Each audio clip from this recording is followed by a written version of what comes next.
Bismillahirrahmanirrahim. Assalamualaikum warahmatullahi wabarakatuh. Hai anak-anak soleh-soleha. Hari ini kita akan belajar tentang makanan dan minuman yang halal dan bergizi. Untuk PAI kelas 8. Sebelum kita mulai pembelajaran hari ini, mari kita membaca ta'awudz dan basmalah bersama-sama.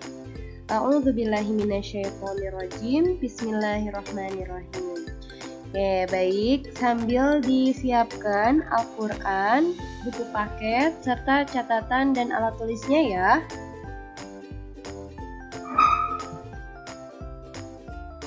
Nah, untuk pertemuan kali ini,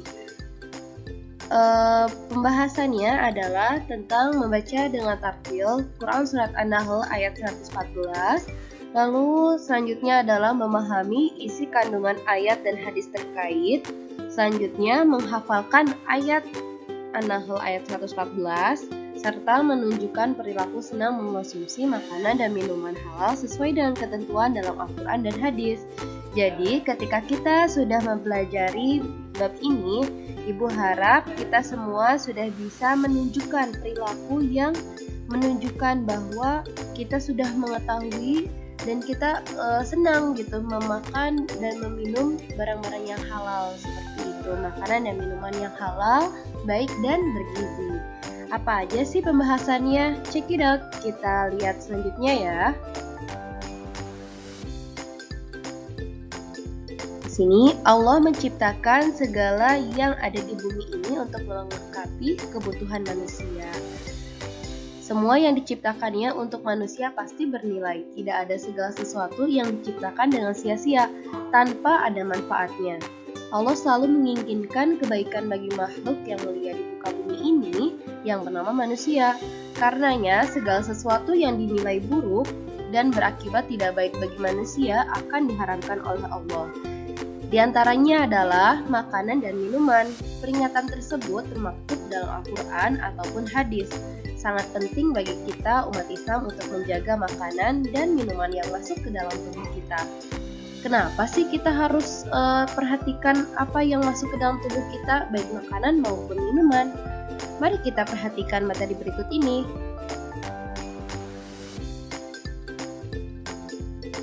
Terdapat dalam surat An-Nahl ayat 114.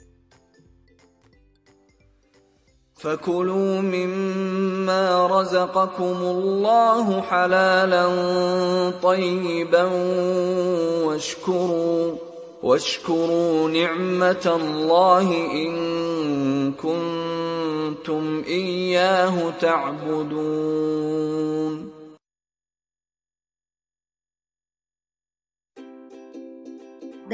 Dari ayat tersebut kita bisa lihat bahwa Allah telah menerangkan di dalam surat An-Nahl ayat 114, "Fakulu mimma razaqakumullah."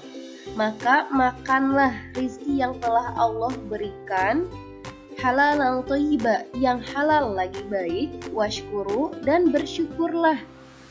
Ni'matallahi washkuru ni'matallahi, dan bersyukurlah terhadap nikmat Allah. In kuntum iyyahu ta'budun, jika kamu hanya kepadanya saja menyembah. Nah, jadi di ayat itu udah jelas kalau Allah itu memerintahkan kita untuk memakan dan meminum sesuatu yang halal, lagi baik gitu. Jadi bukan hanya halal saja, tapi juga baik dan bergizi tentunya ya, dari rezeki yang telah diberikan Allah kepada kita, dan mensyukuri nikmat yang telah Allah berikan kepada kita. Kalau kitanya mau menjadi hamba yang taat, menjadi hamba yang sami'na wa ta'na, seperti itu. Nah, di dalam ayat tadi kita bisa lihat ya, di surat An-Nahl ayat 114 itu maknanya jika kita perhatikan, poin utamanya adalah tentang makan dan minum. Makan dan minum yang seperti apa sih yang diperbolehkan? Nah, itu yang diperbolehkan yang pertama adalah halal. Halal yang seperti apa? Yaitu halal yang dibolehkan, yang dibenarkan oleh agama. dan juga baik berdasarkan ilmu kesehatan. Jadi baik di situ tuh secara ilmu kesehatan dia tidak merugikan tubuh, seperti halnya kita memakan makanan yang bergizi.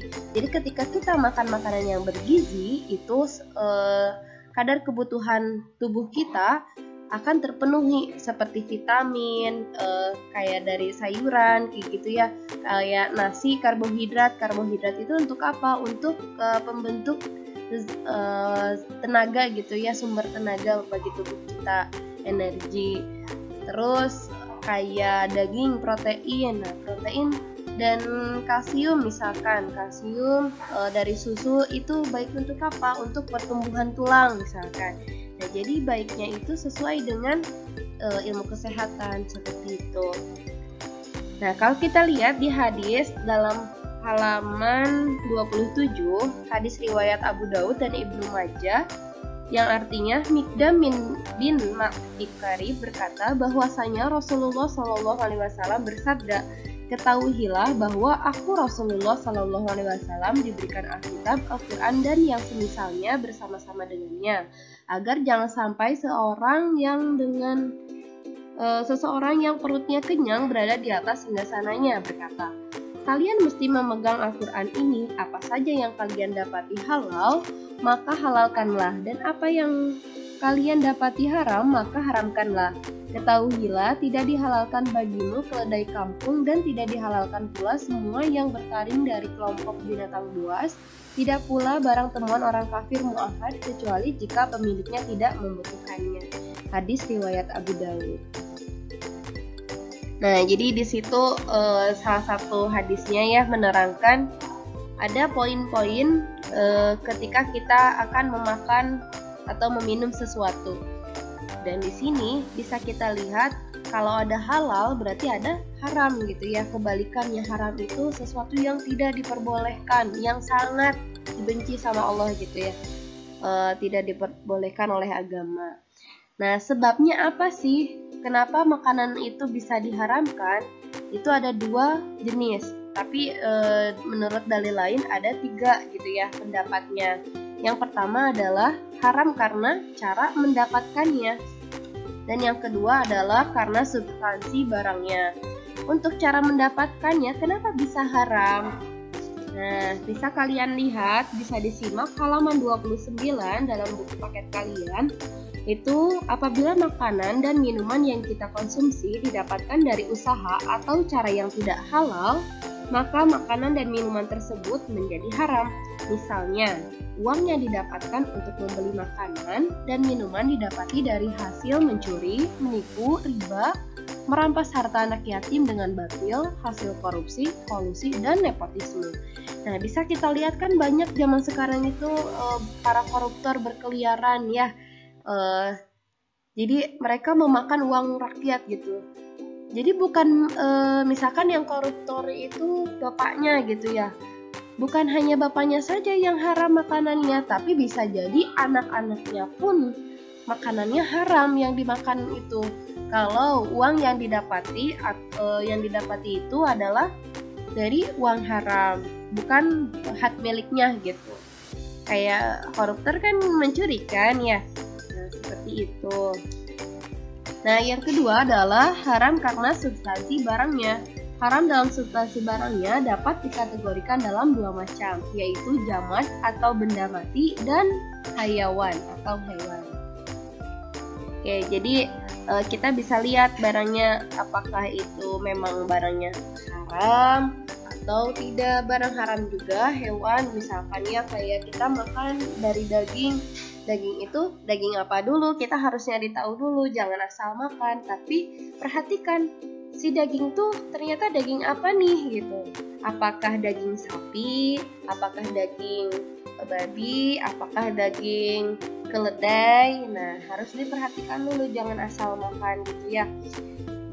Kalau misalkan kita makan di restoran misalkan atau di luar gitu ya, di pedagang kaki lima, tanya dulu, Bapak ini satenya sate apa? Sate kambing atau sate daging apa gitu. Takutnya dia satenya bukan sate daging sapi atau kambing gitu. Kan bahaya kalau selainnya itu ya.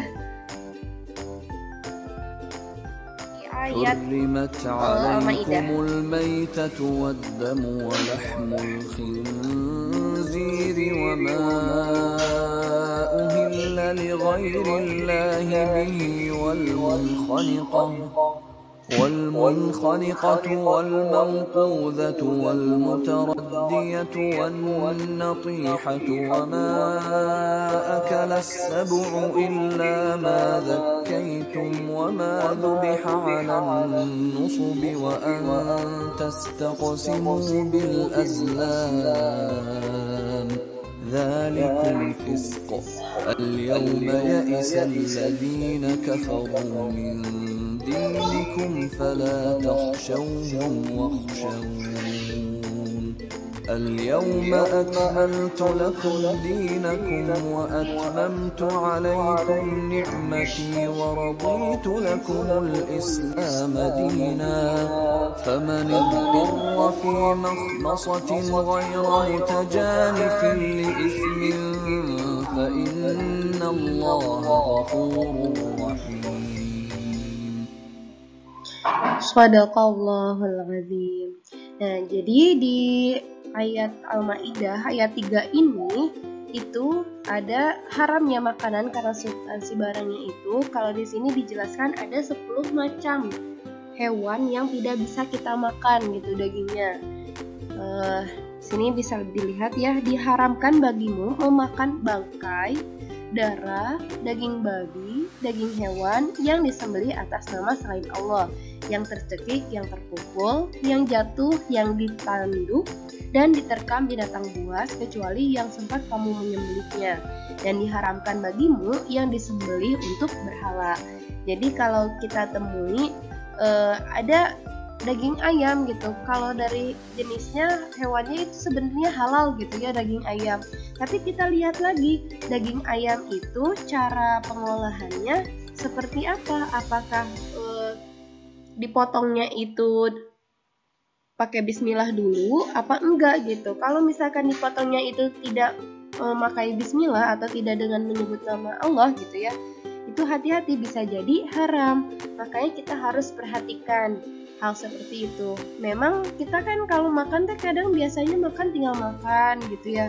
Nah itu kita harus lebih kritis lagi, apakah yang kita makan itu pengolahannya benar atau tidak. Takutnya makanan yang kita makan juga di luaran sana bisa jadi, kalau kita jajan ya, bisa jadi makanan yang kita makan teh ada minyaknya atau minyak daging babi, minyak dari lemak gitu, minyak dari lemak daging babi, minyak dari lemak hewan-hewan yang tidak diperbolehkan. Kan itu sama saja, walaupun hanya ada minyaknya atau penyedap rasanya seperti itu, penyedap rasa yang berasal dari hewan yang tidak diperbolehkan, ya hati-hati gitu, bisa jadi itu haram untuk kita makan. Dan itu tentunya akan mempengaruhi kondisi tubuh kita kalau kita memakan sesuatu yang haram kayak gitu. Kayak di sini ada jelas ya, ada bangkai, darah, daging babi. Secara logisnya kalau kita makan daging babi, katanya ya secara kesehatan itu dalam daging babi itu ada cacing pita yang kalau kita makan itu si cacingnya tuh bisa berkembang biak di dalam tubuh kita. Siapa coba yang pengen ada cacingnya di dalam tubuh kita? Kan nggak banget ya, jijik gitu ya. Yang ada tubuh kita tuh ya habis sama cacing-cacing yang tidak seharusnya ada dalam tubuh kita. Pembahasan selanjutnya di sini ada pentingnya mengkonsumsi makanan dan minuman halal dan baik bergizi. Di sini Allah memerintahkan kepada hambanya untuk memakan makanan yang bergizi di samping halal sesuai dengan kebutuhan kesehatan tubuh, seperti yang telah dijelaskan oleh Rasulullah SAW ketika menyampaikan khutbahnya saat haji wada pada tahun ke-11 Hijriah. Di situ disampaikan wali badanika alaika hakun, artinya dan untuk badanmu ada hak baginya. Adapun di antara hak badan tersebut adalah seharusnya badan kita atau tubuh kita mendapatkan makanan halal dan bergizi, lalu istirahat yang cukup, Lalu latihan fisik atau olahraga yang cukup juga. Jadi kebutuhan gizi kita, kebutuhan hak tubuh kita tuh terpenuhi gitu dari makanan, istirahat, serta olahraga. Karena jika hanya makanan saja yang baik, tapi kita istirahat tidak cukup atau istirahatnya nggak pernah istirahat, terus latihan fisiknya nggak pernah, misalkan ya udah aja nggak pernah olahraga, makan tapi hayo gitu, kan kasihan badannya gitu, tersiksa. Yang ada lemes, yang ada malah sakit, kan itu nggak boleh. Dari Abu Hurairah radhiyallahu anhu, beliau berkata, Rasulullah Shallallahu Alaihi Wasallam bersabda, mukmin yang kuat lebih baik dan lebih dicintai Allah Azza wa Jalla daripada mukmin yang lemah, dan pada keduanya ada kebaikan. Bersungguh-sungguhlah untuk mendapatkan apa yang bermanfaat bagimu dan mintalah pertolongan kepada Allah dalam segala urusanmu, serta janganlah sekali-kali engkau merasa lemah. Jadi di sini Allah lebih mencintai orang yang kuat, muslim yang kuat daripada muslim yang lemah. Makanya kita harus berusaha untuk memenuhi hak-hak tubuh kita itu yang tadi yang telah disebutkan. Makan makanan yang bergizi, halal, terus istirahat yang cukup, dan olahraga yang cukup. Mungkin itu penjelasan yang bisa ibu sampaikan. Jadi jika kita mau makan atau minum, kita perhatikan dulu ya, harus hati-hati. Kalau enggak, hati-hati aja gitu. Bisa-bisa kita terjerumus ke dalam neraka jika kita terus memalingkan ayat gitu ya, menghiraukan apa yang telah disampaikan oleh Allah dalam Al-Quran, surat An-Nahl, surat Al-Maidah, dan ayat-ayat lainnya. Nah, untuk tugasnya anak-anak, untuk tugas PAI kelas 8 ini silakan kalian isi Google Form yang telah disediakan linknya. Nanti ibu akan merekap siapa saja yang sudah mengerjakan dan belum mengerjakan. Untuk batasan pengerjaannya atau mengisi Google Form ini, ibu batasi sampai jam 8 malam. Jadi jika kalian berkesempatan untuk mengisinya sekarang, itu alangkah baik gitu, sangat baik dan sangat ibu apresiasi. Seperti itu. Tapi jika ada yang tidak bisa karena lain hal, ya tidak apa-apa gitu. Atau kalian ada yang bingung, ada yang ingin ditanyakan, silahkan tanyakan saja ya. Bisa kalian hubungi nomor ibu, di situ ada nomor WA dan alamat email ibu. Sekian yang bisa ibu sampaikan. Mohon maaf jika ada kekurangan dan kesalahan. Billahi taufiq wal hidayah. Wassalamualaikum warahmatullahi wabarakatuh.